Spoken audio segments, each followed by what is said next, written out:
Alt text or alternative text for images used to be very important, but its importance seems to be declining now. Images are essential as they strengthen your message, but since search engines cannot know what an image is about, they rely on attributes like the image's alt text, file name, and description to know what the page is about. Whenever you add an image in WordPress, you have the option to specify the title, caption, alt text, and the description. Now, it's very easy to go overboard here and end up over optimizing. You would not want to use the same keyword in all of these. While the alt text is still an important parameter, it might not be as important as it once was. You can see the alt text of images by right-clicking on the image and choosing Inspect.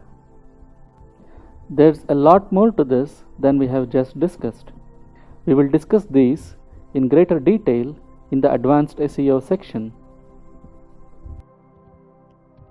Search engines like Google use robots or bots to crawl links and access web pages. Robots.txt is a simple text file that you can use to communicate with these bots. The most common purpose of this file is to restrict access to your website by these bots. All of the main search engine spiders or bots look for this file before they crawl your site. So these bots, at least those of the big search engines like Google, Yahoo, and Bing, read this file and follow the instructions you put there.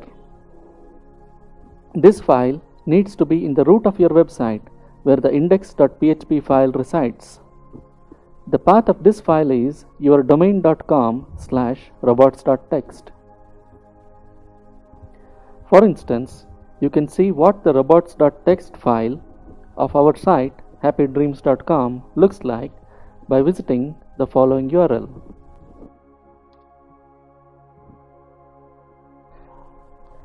Currently, we are preventing all search engine bots from crawling and indexing this site. Suppose we had a secret folder on our website that we did not want anyone to access. We could restrict access to this file by placing the following code in our robots.txt file. This would be the code in our robots.txt file that would restrict access to this folder. You will want to be careful when you put something like this on the robots.txt file. You will want to remember that anyone can read this file by just going to this URL, domain name /robot.txt. So, if we put this code in the file, anyone reading this file will know we have a folder named private8769 that we want to restrict access to. This can potentially create security issues. To restrict access to certain folders or files, you would want to use the htaccess file, which we will discuss in the next video.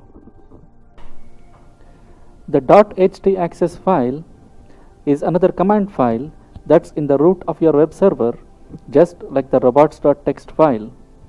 The path of this file will be your domain/.htaccess. For instance, the path of the htaccess file of the domain happydreams.com is, but unlike the robots.txt file, you will not be able to see the contents of this file if you just type that URL into your browser's address bar. This file is a hidden system file and so is a lot more secure than the robots.txt file. You can also have this file in any folder as well. You could say the master htaccess file sits in the root and other htaccess files can reside in individual folders. You would want to note that this file does not have an extension. You can use the htaccess file for a variety of purposes. You can use it to rewrite URLs. You can use it to restrict access to certain files and folders. as it is a lot more secure than the robots.txt file. You can use it to set up redirects. You would want to note that you can have htaccess files only on Linux servers and not on Windows servers. On some shared hosts, certain features of the htaccess file are usually disabled. If you want to use the full functionality of this file, you would typically need a Linux dedicated or a cloud server.